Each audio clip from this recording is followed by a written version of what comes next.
Good evening. Planet Action continues to bring you the day-to-day blow of the happenings in Egypt as world leaders, opinion shapers, and scientists continue to engage in discussions on how best to save the planet. 27 UN Climate Change Summit decisions will be made, but even as we get with just how binding are they? Are they a big PR exercise? My name is Dennis Aseto. And I am Purity Museo Aseto. Will be engaging an advocate and environmental law expert on the legal aspect of climate agreements from Conference of Parties and talking about legal agreements. Over the last several decades, governments have collectively pledged to slow global warming. Despite intensified diplomacy, the world is already facing the consequences of climate change, and it is expected to get even worse. Through the Kyoto Protocol and the Paris Agreement, countries agreed to reduce greenhouse gas emissions, but the amount of carbon dioxide in the atmosphere keeps rising, hitting the earth at an alarming rate, and scientists warn that if this warming continues unabated, it could bring environmental catastrophe to much of the world, including staggering sea rise, recorded droughts and floods, which we are already experiencing, and widespread species loss. So what are some of the important international agreements on climate change? Right, we discuss the 4 important agreements that have so far been made, and we start from the Montreal Protocol of 1987, and this was one of the most historic environmental diplomacy act or accord that required that countries should stop substances that could damage the ozone layer. And this was one of the most successful accords because it was ratified at least, and it ensured that the ozone layer was protected by around 99%. And so from this Montreal Protocol, we go next to the second accord that we have seen, which is the United Nations Framework on Climate Change. And this particular framework, again, the aim for this was to ensure that emissions, or countries again agree to reduce on the emissions. So the UNFCCC, the meetings at the UNFCCC, they're the ones that produced the Kyoto Protocol and the Paris Agreement. And these two, the Kyoto Protocol and the Paris Agreement, what they did was to require world leaders or countries to ensure that they reduce emissions below the 1.5 degrees Celsius. So have these agreements really been met? That is why world leaders in Egypt are meeting to ensure that they at least honor some of these agreements. And talking about that today, President William Ruto said that developing countries, they should be able to also contribute in the climate change, especially addressing these emissions that are now, as we speak, getting to above 1.5. So Ruto says that developing countries will require expanded carbon markets and carbon credit opportunities to actualize their general potential. The head of state who spoke during the launch of the African Carbon Markets Initiative, that's ACMI, at COP27 in Egypt, noted that Africa has the potential to play a unique, indispensable, and globally significant role in the prevention as well as mitigation of emissions, protection of crucial ecosystems, and restoration of precious carbon sinks. Ruto added that Kenya is already a leader in the generation of carbon credits in Africa, accounting for over 20% of Africa's volumes over the past 5 years. Let's listen into what he said on that regard. The urgent actualization of this critical intervention offers humanity its best chance of prevailing in the existential contest with climate change-induced catastrophe. The good news is that the world has a golden opportunity to rapidly achieve these objectives by developing a robust, transparent, and sustainable mechanism through which a carbon credit market can yield attractive income and development opportunities for communities at the front line in the fight against climate change. We will align incentives among polluting producers and sequestration enterprises to achieve net zero industrialization and shared green prosperity. Kenya is already a leader in the generation of carbon credits in Africa, accounting for over 20% of Africa's volume over the past 5 years. Although we are just getting started and the scale remains modest, the beneficial impact of the nascent carbon credit regime holds tremendous promise. And so, what is the legality of the COP27 agreements? My colleague Aseto is unpacking all this with our special guest tonight. Aseto. Thank you, Purity. Now, as leaders continue to engage each other, scientists give their proposals and legal minds draft agreements at COP27. What is left is implementation of the agreements and their ratification. Just how exactly are these agreements binding, legally speaking? Do they have any consequences if they are not met? In studio with me is Stella Ojango, advocate of the High Court and environmental law enthusiast, a lady with a lot of titles. Karibu sana. Thank you very much. Now, we're talking about COP27 and the agreements that have been signed. Let's go back to the Kyoto Protocol. Countries sat down and agreed on what they wanted to be done, but United States pulled its signature out. Come to the Paris Agreement, the same happened. Begs the question, these agreements that we sign and come apart to, are they legally binding? And if not, how then do we ensure that we save Mother Earth? Thank you for that question. So these agreements, the Kyoto Protocol, the Paris Agreement, are legally binding to the extent that countries first sign off, then ratify the agreements and deliver their instruments of ratification to the UNFCCC Secretariat. To that extent, they are binding. But that notwithstanding, there is a clause in these agreements and in these protocols that provide for exit within a number of years. So to that extent, countries can exit these agreements. But that notwithstanding, it would be imprudent to say that these agreements don't go a long way in ensuring that we reduce our greenhouse gas emissions and protect Mother Nature through steps to curb climate change effects. Now, we are at the moment at COP27. Leaders are meeting, coming up with agreements, and the Paris Agreement is one of the most important documents in COP27 right now because they're talking about mitigation and carbon credits, big word. What exactly is carbon credits? Carbon credits, a very simple terminology. It's simply a tradable instrument that allows the emitter to remove 1 ton of carbon dioxide from the environment. A tradable instrument allowing them to reduce or remove from the environment 1 ton of carbon dioxide. So, President William Ruto has just spoken about Kenya being one of the countries that has initiated trading in carbon credits. So what exactly does it mean? Give me an example, paint a picture of I'm running an industry. How then what incentives am I getting from the government if I am emitting less? And if I'm emitting more, what are some of the ramifications for me? That's another good question. So the Finance Act 2022 of this year did come up actually with recommendations to amend the Income Tax Act so that to the extent that certain entities and industries that are registered with the Nairobi, an entity under the Nairobi and under the Act, such entities will receive tax rebates for up to 10 years for reducing their emissions. So, of course, it's a very recent provision of June this year. We are yet to say how that will play out.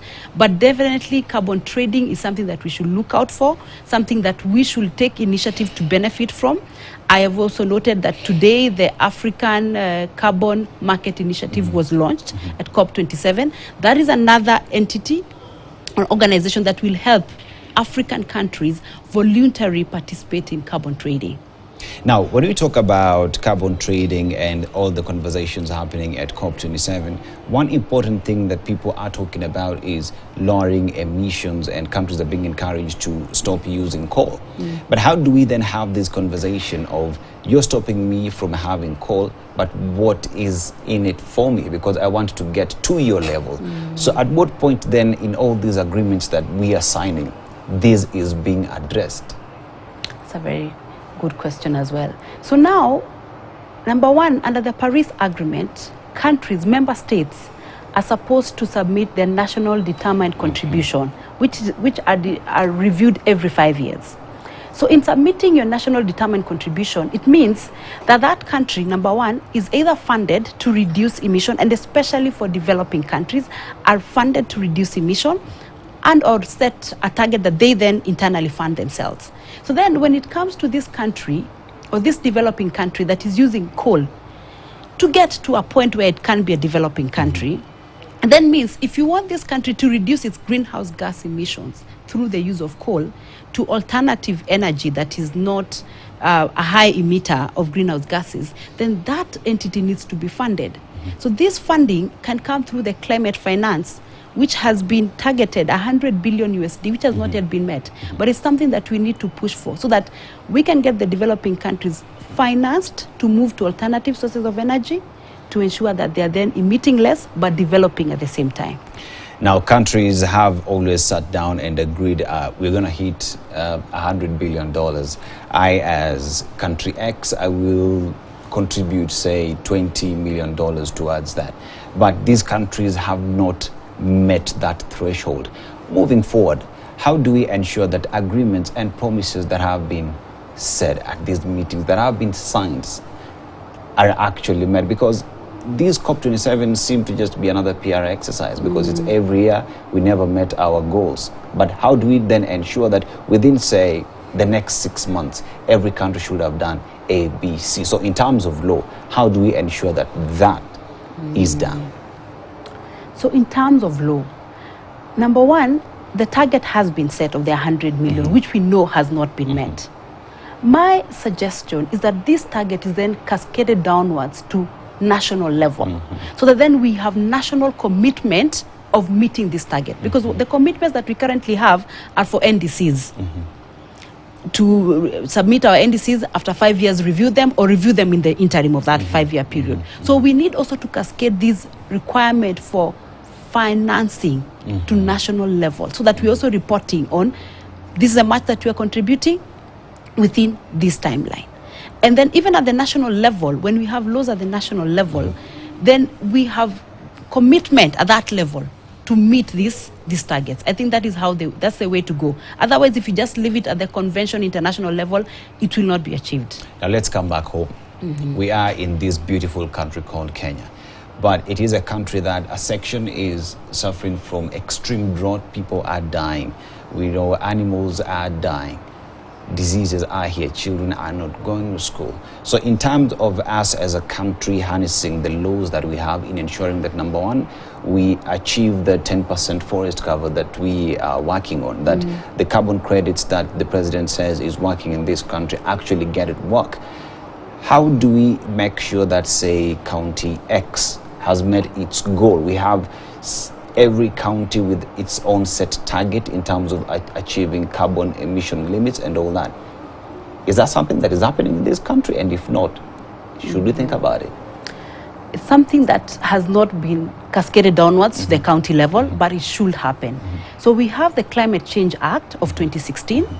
The board to the Climate Change Act has the board chair as the President of the Republic of Kenya, His Excellency Honorable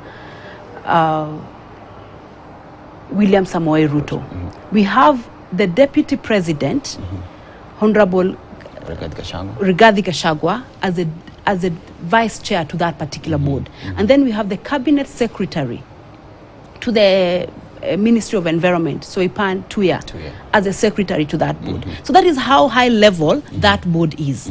That needs to move downwards to the county level, so that then we ensure even at the county level, the governors of each county, 47 counties, are involved to that extent to ensure that we are doing something to curb the effects of climate change.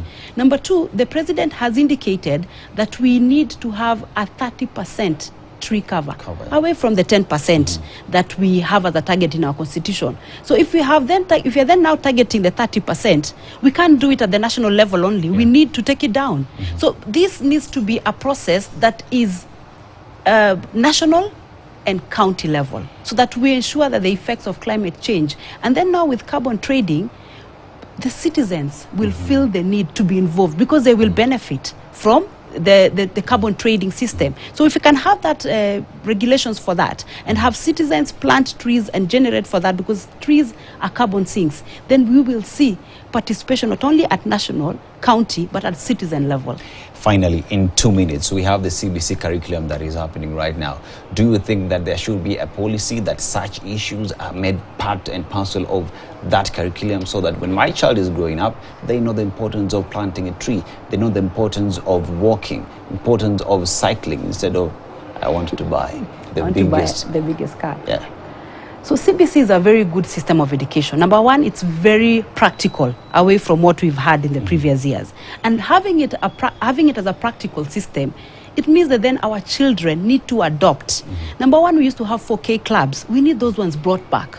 We say Kenya is an agricultural country. How best to demonstrate that than from the level of our schools, than from our children appreciating that. So it's very important that our children take that on. 4K clubs are revived. Our children adopt a tree. The 30% tree cover can only be achieved through public facilities. Which are the big public facilities? Public schools. Get our children to adopt a tree and run with it. And I tell you from get-go, we'll all appreciate why we need to go green as a country. We say our children are our saving grace.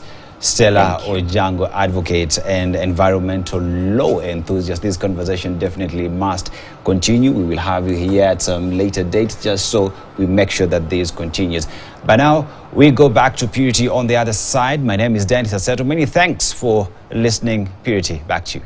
Thank you so much, Aseto, for that. And the climate conversation continues in Egypt, and Poland's president has called on the international community to step up pressure on Russia over its invasion of Ukraine, saying that Kremlin's aggression has endangered the timely implementation of the climate transition. And Dudas made the appeal at the United Nations COP27 climate change conference in the Egyptian Red Sea resort of Sharm el-Sheikh. Have a look.